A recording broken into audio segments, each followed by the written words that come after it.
आपको अदिति यहाँ पर रुकना पड़ रहा है। ये कुछ तस्वीरें इस वक्त हम आपको दिखा रहे हैं। ये देखिए, ये सीधा इस वक्त जो तस्वीर आप देख रहे हैं प्रधानमंत्री नरेंद्र मोदी की, और यहाँ पर नितिन नवीन आपको साथ में नजर आएंगे कुर्सी पर बैठते हुए, बड़ी जिम्मेदारी संभालते हुए। बीजेपी मुख्यालय की ये तस्वीरें एक्सक्लूसिव इस वक्त आप देख पा रहे हैं। पार्टी के तमाम बड़े नेता आपको यहाँ पर नजर आएंगे, जो कुछ ही क्षण पहले औपचारिक तौर पर ऐलान और उसके बाद प्रधानमंत्री नरेंद्र मोदी की मौजूदगी में यहां पर उन्हें ये बड़ी जिम्मेदारी इस वक्त दी गई है। सीधी ये तस्वीरें एक्सक्लूसिव हम आपको दिखा रहे हैं। अदिति लगातार हमारे साथ बनी हुई है। अदिति, ये तस्वीरें अपने आप में बहुत कुछ बयां करती है। एक बड़ी जिम्मेदारी, कुर्सी की जिम्मेदारी अब पूरे बीजेपी की ही नहीं बल्कि पूरे एनडीए की समन्वय की जिम्मेदारी उनके कंधों पर। बिल्कुल, देखिए, जब राष्ट्रीय अध्यक्ष होता है तो उसकी विस्तार, संगठन के विस्तार की जिम्मेदारी सबसे बड़ी होती है। और अगर जिम्मेदारी और चुनौतियों की सबसे बड़ी बात होती है तो वो यही है कि संगठन का विस्तार हो। दूसरा ये हो कि आपके जो और दल हैं वो आपके साथ आएं, आपका परिवार बड़ा हो। दूसरा ये होता है, और देखिए मोदी जी ने एक बात कही कि हमारे लिए मेंबरशिप ड्राइव नहीं, रिलेशनशिप इंपॉर्टेंट है, मेंबरशिप नहीं। तो हर एक व्यक्ति जो हमारा मेंबर बनता है केवल मिस्ड कॉल मार के मेंबर नहीं बनता है, सिग्नेचर करके मेंबर नहीं बनता है, वो फिर हमारा सदस्य होता है पार्टी परिवार का। ये बात भी कही। साथ में आप देखिए कि जिस तरीके से जो तस्वीरें आप दिखा रही हैं, तो सबसे बड़ी चुनौती यही है कि और बड़ा परिवार हो। दूसरी बड़ी चुनौती है कि कार्यकर्ता कई बार ये महसूस करता है कि मेरा तो एक्सेस ही नहीं है।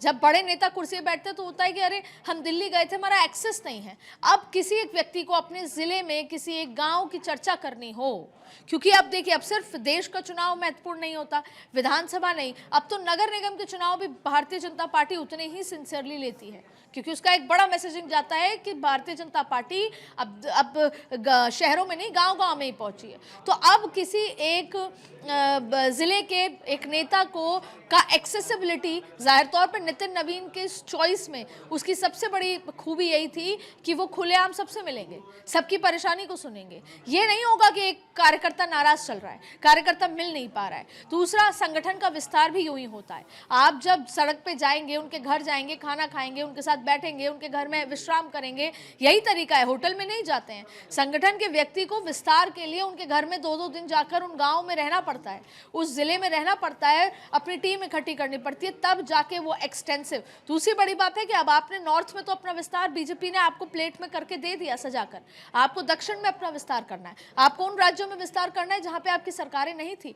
तो अभी तो आते ही बड़ा एग्जाम्पल है। अच्छा, मैंने बीजेपी के एक बड़े नेता से ये पूछा कि सर इस बार नितिन नवीन या राष्ट्रीय अध्यक्ष के नाम में इतनी देरी क्यों हुई, और ये भी पूछा कि क्या सर ये 2 दिन में तय हुआ। तो मुस्कुराते हुए बोले कि बिहार चुनाव के नतीजों का इंतजार हो रहा था, और मुस्कुरा के चल दिए। तो समझ आता है कि नाम बिहार चुनाव से पहले ही तय हो गया था, लेकिन ये बात बाहर नहीं आई। बिहार चुनाव के नतीजों में अगर ऊंच नीच होती तो शायद नितिन नवीन की जो लैंडिंग थी या जिस तरीके से उनका शो होता वो शायद उतना बेहतर नहीं होता।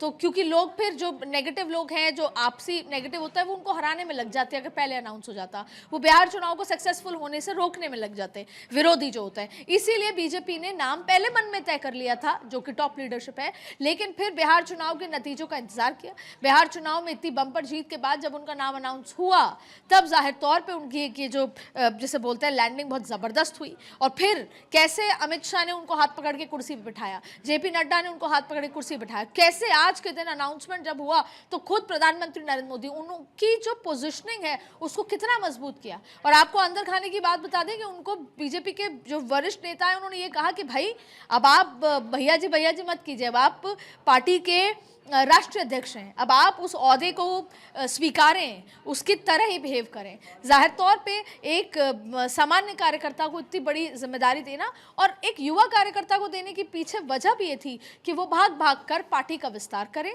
और भाग भाग कर प्रवास करें, क्योंकि शायद यही एक संगठन के वरिष्ठ व्यक्ति का काम है। ये नहीं कि एक ऑफिस में बैठकर कुर्सी पर बैठकर काम करना। तो बहुत सारी चीज़ें सोचते हुए, फ्यूचर लीडरशिप को तैयार करते हुए, और सबसे बड़ी बात है, अब शायद ही कोई राहुल गांधी को युवा नेता कहेगा। अब राहुल गांधी से भी और युवा लोग यहाँ पर। और देखिए, जो कांग्रेस उदयपुर संकल्प जो कि आज से 5 साल पहले था, उस समय ये चर्चा की थी कि अब हम 50% युवाओं को तरजीह देंगे और एक्सपीरियंस का मिश्रण होगा, तमाम चीज़ें जो बीजेपी ने कर दिखाया। आज 1 लाख नए युवाओं को राजनीति में लाने की बात तक प्रधानमंत्री ने कह दी। तो जाहिर तौर पर भारतीय जनता पार्टी का जो ये प्रयास है, जो ये नैरेटिव है, ये कहीं ना कहीं कार्यकर्ताओं को बूस्ट देगा। और जब जब कार्यकर्ता मोटिवेट होता है तब तब चमत्कार होता है, और भारतीय जनता पार्टी उसी चमत्कार का इंतजार बंगाल और तमिलनाडु में कर रही है। जाहिर तौर पर। और अब ये जो बीजेपी के सबसे युवा कप्तान है, जिम्मेदारी संभाल चुके हैं, सीधे बीजेपी मुख्यालय से तस्वीरें हम लगातार दर्शकों को दिखा रहे हैं। प्रधानमंत्री खुद यहां पर मौजूद रहे, परिवार के जो सदस्य यहां पर पहुंचे उनका भी मुंह मीठा कराया। लेकिन सबसे बड़ी बात यह भी है अदिति, यहां से कुल मिलाकर ये एक तस्वीर निकलकर सामने आती है, ये जो पूरा नेतृत्व परिवर्तन हुआ, बड़ी जिम्मेदारी उनको सौंपी गई है। कहीं ना कहीं जो युवा पीढ़ी है, एक नई पीढ़ी को आगे लाने का ये संकेत है एक तरह से। सीधा सीधा क्लियर मैसेज है। नहीं तो ऐसा नहीं था कि नरेंद्र मोदी और नितिन नवीन के बीच में ऐसे बहुत सारे काबिल लीडर्स थे और हमने उनके नाम चलाए। मनोहर लाल खट्टर, जबरदस्त एक्सपीरियंस है, यहाँ तक कि उन्होंने आधे देश का प्रवास भी कर लिया था। उसके अलावा धर्मेंद्र प्रधान का जिक्र करें, जिस राज्य में जाते हैं वहाँ चुनाव जिता के लाते हैं, संगठन के महारथी हैं, सरकार चलाने का एक्सपीरियंस है। आप भूपेंद्र यादव की बात करें, जिस राज्य में जाते हैं चुनाव जिता के लाते हैं, अभी बंगाल में ग्राउंड पर काम कर रहे हैं ये, और उनको इसलिए भेजा है क्योंकि मोदी को पता है कि भूपेंद्र यादव गए हैं तो नतीजा आएगा। पिछली बार भूपेंद्र यादव को ममता बनर्जी के उस विधानसभा में भेजा था जहाँ पे वो चुनाव हार गई थी।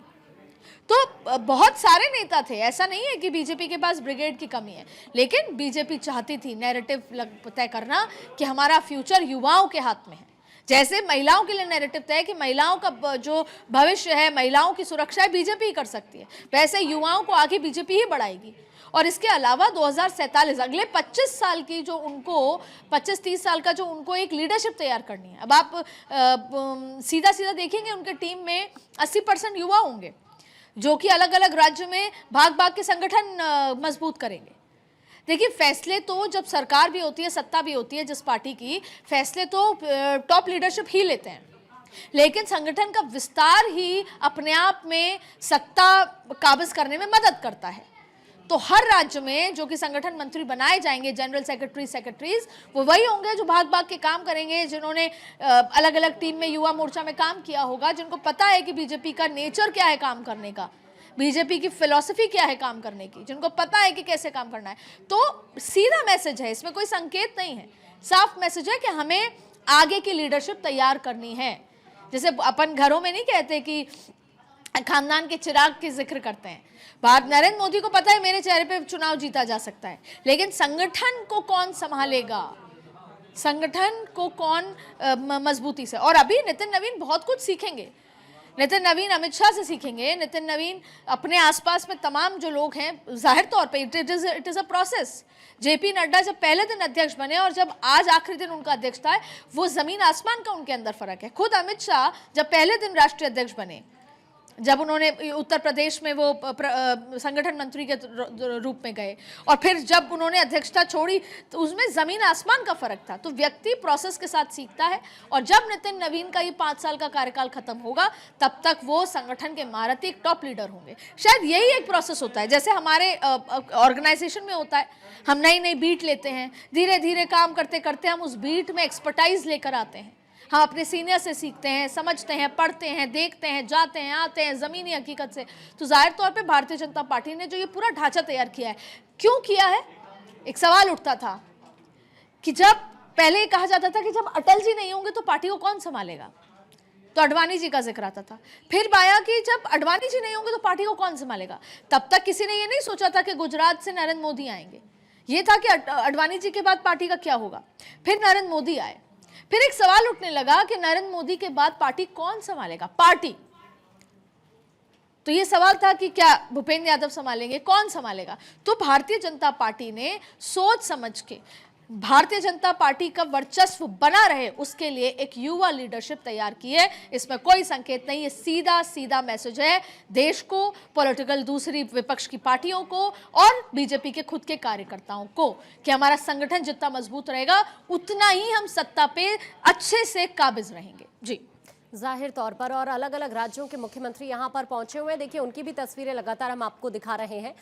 लेकिन अदिति, आपसे मैं एक चीज समझना चाहूंगी, अगर 2029 के लिहाज से अपॉइंटमेंट को पढ़ा जाए तो इसके मायने क्या चैलेंजेस आगे आप क्या देख रही हैं? संगठन को मजबूती के लिहाज से अलग अलग राज्यों में चूंकि विधानसभा के चुनाव भी हैं, चुनावी रणनीति के लिहाज से, और फिर अगर इंटरनल संतुलन की बात करें उस लिहाज से अब आगे चुनौतियां क्या रहने वाली हैं? बहुत साफ भाषा में बीजेपी 2, ढाई, 3 साल पहले ही तैयारी शुरू कर देती है किसी भी राज्य के चुनाव की, है ना। ऐसा एक भी दिन ऑफ नहीं होता कि आज बीएमसी के चुनाव खत्म हुए हैं। बीएमसी के चुनाव भी सेमीफाइनल माने जा रहे थे 2029 के महाराष्ट्र के चुनाव को लेकर। तो हर एक चीज का एक सिस्टम है। तो आप देखिए, नितिन नवीन को यही कहा जाएगा कि आप, या नितिन नवीन की यही अंडरस्टैंडिंग होगी कि उनका जो अंतिम लक्ष्य है वो 2029 है। अक्सर ये बात उठती है कि भाई 11 साल हो गए, अब तो इस बार तो बदलाव होगा, अब तो 240 आ गए, अब हो सकता है कि कुछ बदलाव हो। तो नितिन नवीन को, अपनी संगठन को, अपनी पार्टी को उस तरह से तैयार करना है, अपनी ब्रिगेड को उस तरीके से तैयार करना है कि वो आने वाले जितने भी चुनाव है वो तो ठीक है, part and parcel of the process है। अल्टीमेट जो गोल है वो 2029 के चुनाव का है, जिसमें उनके साथ खड़े हैं मजबूत चेहरा नरेंद्र मोदी हैं, अमित शाह है संगठन के महारथी, उनके साथ और भी सीनियर लोग खड़े हैं। लेकिन नितिन नवीन को कहा जाएगा कि आप जाइए, और इस बार देखिए नॉर्थ में तो आप देखिए कि बीजेपी का अच्छा वर्चस्व है। आप उस जगह जाइए, उस जगह संगठन खड़ा कीजिए जो अमित शाह ने अपने कार्यकाल में नॉर्थ ईस्ट में खड़ा किया, लक्षद्वीप में खड़ा किया, असम में सरकार लेकर आए। आप उन राज्यों में जाइए, वहाँ पे गुड गवर्नेंस की बात कीजिए, संगठन पार्टी की बात करें, नरेंद्र मोदी के कामों की बात करें, मोदी सरकार के अच्छे गुड गवर्नेंस की बात करें।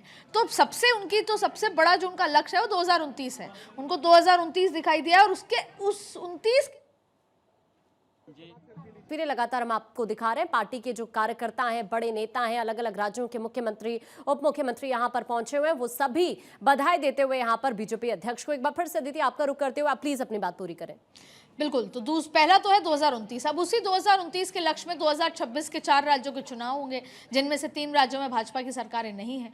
फिर 2027 में उत्तर प्रदेश में चुनाव है, उपराष्ट्रपति राष्ट्रपति का चुनाव है। फिर उससे बड़ी चुनौती क्या है कि आपको परिसीमन होने वाला है। जो नई विधानसभा है, नई जो लोकसभा बनी है, परिसीमन के चलते इतनी बड़ी बनी है। तो परिसीमन होगा वन नेशन वन इलेक्शन की वजह से होगा, परिसीमन होगा महिला आरक्षण की वजह से होगा। तो महिला आरक्षण होगा तो आपको 33% ऐसी महिलाएं चाहिए जो अपने विधानसभा लोकसभा में जाकर आप वो वोट ले सके। और उस वोट कैसे लोगे आप? काम के नाम पे लोगे, आपके अंदर वो काबिलियत हो तो आपको ऐसी महिला नेत्रियां तैयार करनी है। और जब महिला नेत्रियां आएंगी तो उस विधानसभा से कुछ लोग बाहर जाएंगे, उनको ये समझाना कि बदलाव का दौर है। जाहिर तौर पर वो एक बहुत बड़ा आसान काम नहीं है, किसी को ये बोलना कि अब आप नहीं, अब दूसरे नए चेहरे आएंगे। तो जो आप नहीं वो कई बार विरोधी के रूप में काम करते हैं, तो उनको संभालना, नई लीडरशिप को खड़ा करना, युवाओं को खड़ा करना, नई ब्रिगेड को खड़ा करना, घर घर तक ये बात करना कि परिसीमन क्यों किया जा रहा है, उससे फायदे क्या है देश में।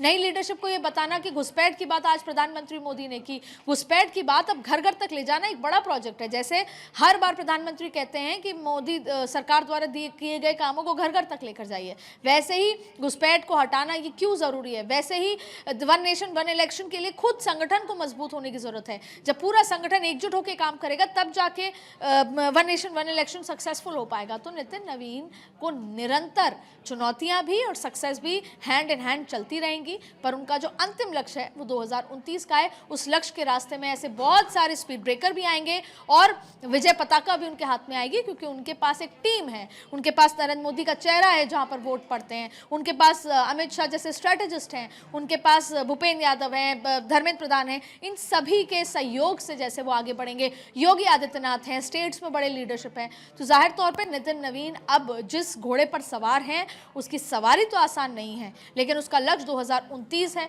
और टीम लीडरशिप के साथ शायद वो उस लक्ष्य को आसानी से पार भी कर सके। और कुल मिलाकर ये भविष्य की लीडरशिप मॉडल को रीडिफाइन करती हुई नियुक्ति भी नजर आती है अदिति।